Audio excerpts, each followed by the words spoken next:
Tidak ada mantan ayah. Itu. Sekalipun telah wafat. Bahkan banyak kisah di dalam Al-Quran. Dari perbedaan keyakinan pun, sosok-sosok Nabi terekam dalam sejarah untuk keluarga terdekat itu. Sosok-sosok orang soleh masih mendoakannya. Ya, kita tidak tahu hikmah apa yang ditetapkan oleh Allah dalam kehidupan kita. Karena itu sesuatu yang kita akan dapatkan di masa depan. Boleh jadi ujian terbesarnya adalah konsistensi kita sebagai seorang anak untuk berbakti dengan cara yang berbeda.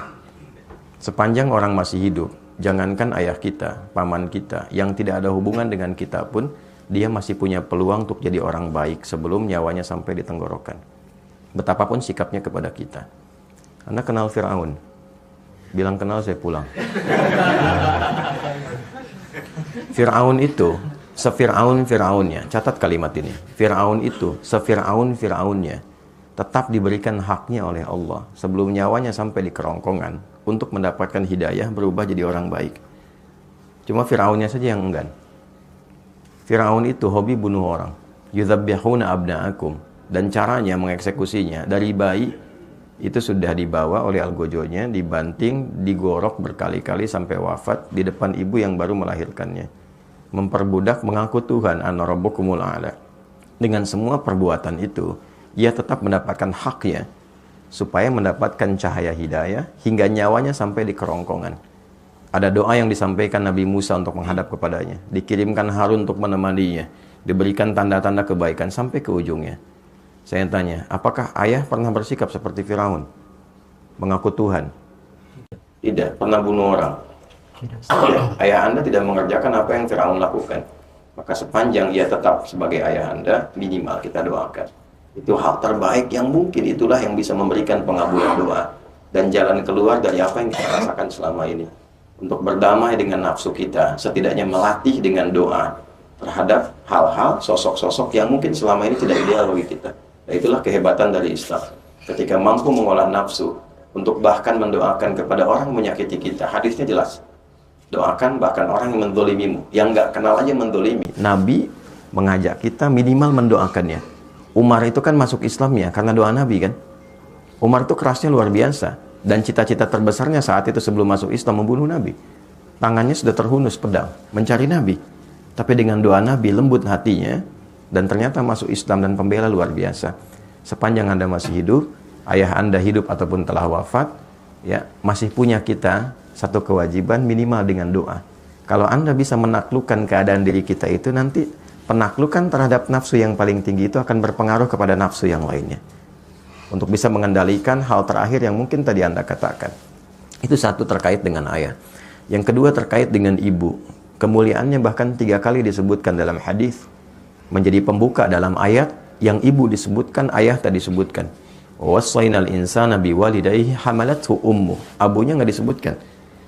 Aku wasiatkan pada anak untuk meningkatkan baktimu kepada ibumu, kepada kedua orang tuamu, khususnya ibu yang telah mengandungmu, telah menyapihmu, memberikan ASI sampai menyapih merawatmu. Maksud saya apa? Kecintaan Anda kepada ibu untuk berangkat bekerja, jangan menghilangkan niat baktimu kepada ibundamu. Paham ya maksudnya? Oke. Kalau paham maksudnya begini. Berangkat itu bukan sekedar cari uang untuk ibu. Karena hakikatnya orang tua itu tidak bahagia dengan pemberian uang. Mereka nggak menuntut pemberian uang. Kalau Anda sudah menikah ataupun berjalan sekarang ini, demi Allah saya katakan, ibu itu, ayah itu pada fitrah tertingginya, bahagianya itu ketika melihat kita senang. Bukan melihat banyak uang.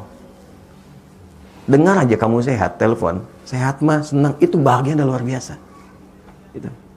Dan tidak menuntut balas untuk diberikan imbalan dunia. Dan lebih berbahagia ketika engkau mampu mengatakan kalimat yang baik, berbakti yang baik, mengenal engkau jadi orang baik, membawa nilai-nilai kebaikan. Maksudnya apa? Ketika berangkat ke sini Anda lakukan karena ibu, bukan hanya mencari uang materi yang Anda bisa lihat dengan kebahagiaan materi, tapi jaga amanat-amanat ibu yang baik di situ. Jadi anak yang baik, jaga amanatnya, jaga perilakunya, dan niatkan kepada Allah untuk membahagiakan ibu. Itulah yang saya lakukan sejak saya belajar.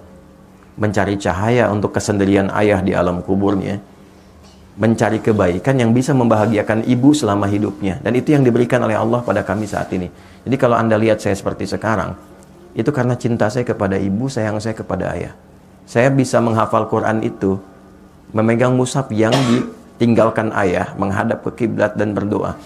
Ya Allah, saya nggak bisa berbuat baik dalam kehidupan ayah yang hadir di samping saya. Karena dia telah tiada. Berikan saya kesempatan menerangi cahaya di alam kubur dari setiap huruf Al-Quran yang saya bacakan ini. Sampai sekarang saya jaga. Ya Allah, mohon berikan kesempatan membahagiakan ibu. Dari niat saya belajar yang menghasilkan sesuatu untuk menggembirakan ibunda saya. Jadi saya belajar itu karena ibu, karena ayah. Tapi cara kita belajar karena ibu, maka kita menjaga sikap. Maka ketika lahir dorongan untuk hasrat yang tidak bagus itu klaster ketiga, maka coba gambarkan, kalau ibu saya tahu saya begini, kira-kira saya nyaman atau tidak? Ibu senang atau tidak? Maka berdamailah dengan klaster pertama, itu akan membantu Anda untuk mengendalikan pada masalah yang ketiga. Bawalah amanat ibu pada bagian kedua, maka itu menjaga Anda cara bekerja dengan cara yang baik, dan bisa mengondisikan hasrat Anda dengan cara yang baik. Dan yang ketiga, sebelum sampai kepada bab nikah, sebetulnya ada bab siam, ada bab puasa. Ya kan? Ya ma'syarasy syabab, man istata'a minkumul ba'ata falyatazawwaj, fa in lam yastati' fa 'alaihi bis-siyam. Duhai para pemuda, para pemudi, jika tiba muncul puncak hasratmu secara biologis yang tidak mudah mengendalikannya, Nabi sudah antisipasi itu 15 abad lalu. Maka berusahalah untuk menikah.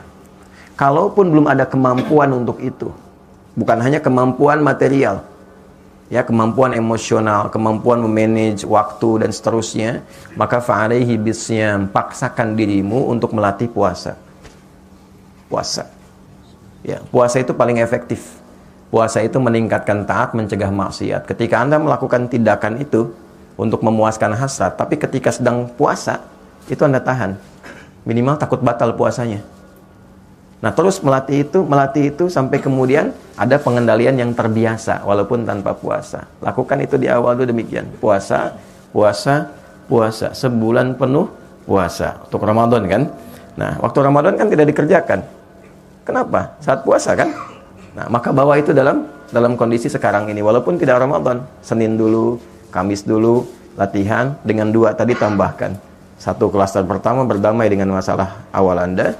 Yang terakhir bawa niat-niat yang baik untuk ibu Anda. Kemudian berlatih puasa. Sampai punya kematangan itu.